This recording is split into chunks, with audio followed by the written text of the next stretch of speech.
Kegiatan hari ini adalah sosialisasi atau penguatan terhadap penyelenggara pemilu, kemudian terhadap partai politik, bahwa dalam kampanye itu pada dasarnya yang ingin kami sampaikan adalah apa yang dilarang jangan dilakukan. Nah, termasuk dengan Polres sebelum mengadakan suatu kampanye mereka harus diberitahu ke KPU juga, ke Bawaslu juga. Kemudian dari KPI ya hubungannya dengan teman-teman wartawan dan juga peserta pemilu, dalam hari ini partai politik, karena mereka punya akun-akun sosial, supaya tetap memperhatikan undang-undang ITE. Kemudian dari Bawaslu, dari sisi pengawasan ya sudah jelas sekali bahwa Bawaslu adalah pengawas pemilu di semua lini ya, terutama untuk penyelenggara dan peserta. Masyarakat umum pun tetap diawasi juga oleh Bawaslu dalam berperilaku selama masa kampanye, bahkan sampai selesainya pencoblosan nanti.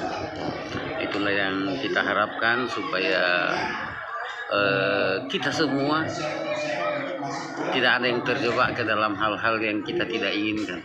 Sekira itu intinya. Ya, jadi kampanye itu bukan yang dimaksud dengan melakukan kampanye adalah peserta pemilu, dalam hal ini partai politik. Jadi perorangan itu, caleg-caleg itu sebenarnya pelaksana kampanye mereka, bukan peserta kampanye ya. Kemudian untuk media sosial ada aturan-aturan yang harus dipatuhi, dan yang disampaikan sebenarnya hanya visi misi dari partai politik. Tidak ada janji-janji bagaimana umpamanya saya terpilih saya akan bangun jalan seperti ini. Tapi itu kan bagian dari visi misi sebenarnya. Ya, visi misi yang harus disampaikan apa kira-kira yang akan mereka lakukan ke depan.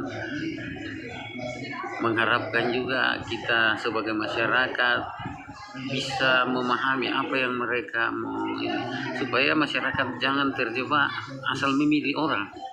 Asal memilih orang tidak tahu apa yang mau dikerjakan, visi misinya ke depan.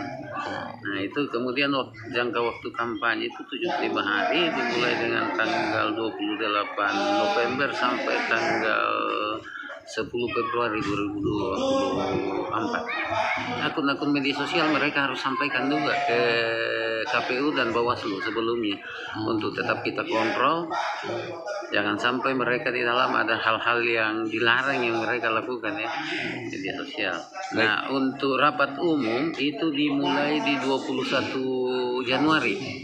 Jadi selama ini masih kampanye sosialisasi, pemasangan alat peraga, bahan kampanye, kemudian pertemuan terbatas dan pertemuan terbuka. Itu yang bisa dilakukan. Untuk rapat umum belum 21 Januari, jadi mungkin hanya satu kali satu partai dapat rapat umum itu. Oke.